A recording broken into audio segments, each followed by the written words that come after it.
రాజకీయాలను పక్కన పెట్టి తెలంగాణలో డ్రగ్ కల్చర్ ని అరికట్టాలన్నారు ఎమ్మెల్సీ మల్క కొమరయ్య.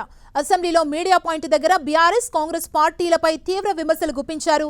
ప్రభుత్వాల అసమర్థత వల్లే రాష్ట్రంలో డ్రగ్ కల్చర్ పెరిగిపోయిందని మండిపడ్డారు. డ్రగ్స్ ని అరికట్టడంలో గతంలో బీఆర్ఎస్ ప్రభుత్వం, ఇప్పుడు కాంగ్రెస్ ప్రభుత్వం పూర్తిగా విఫలమైందని విమర్శించారు.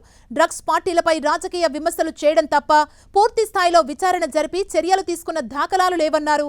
కాంగ్రెస్ ప్రభుత్వం వెంటనే రాష్ట్రంలో డ్రగ్ కల్చర్ పై కఠినమైన చర్యలు తీసుకోవాలని డిమాండ్ చేశారు. ఇష్యూ వచ్చే వరకు చాలా వరకు డ్రగ్స్ ఒక్కొక్క గవర్నమెంట్ బ్లేమ్ చేసుకుంటారు.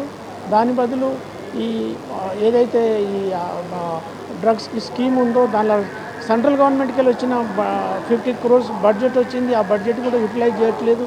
తర్వాత గవర్నమెంట్ ఆఫ్ ఇండియాకి వెళ్ళి 250 crore worth of latus equipment వచ్చింది. డ్రగ్స్ ఏ విధంగా టెస్ట్ చేయాలి, వాటికి రిజల్ట్స్ ఏంటో అవన్నిటిని కూడా గవర్నమెంట్ ఆఫ్ ఇండియాతో నార్కోటిక్ డిపార్ట్మెంట్తో కోఆపరేషన్ చేసుకొని ఈ డ్రగ్స్ను ఎందుకంటే పిల్లలందరూ గవర్నమెంట్ స్కూల్లో, ప్రైవేట్ స్కూల్లో, కాలేజీలో, తర్వాత యూత్ అందరూ కూడా డ్రగ్స్కి అలవాటు అయిపోయారు. కాబట్టి మన సొసైటీ బాగా కావాలంటే ఈ డ్రగ్స్ను కంట్రోల్ చేయడం చాలా ఇంపార్టెంట్. దాన్ని బాగా ఎఫిషియెంట్గా మేనేజ్ చేయాలి.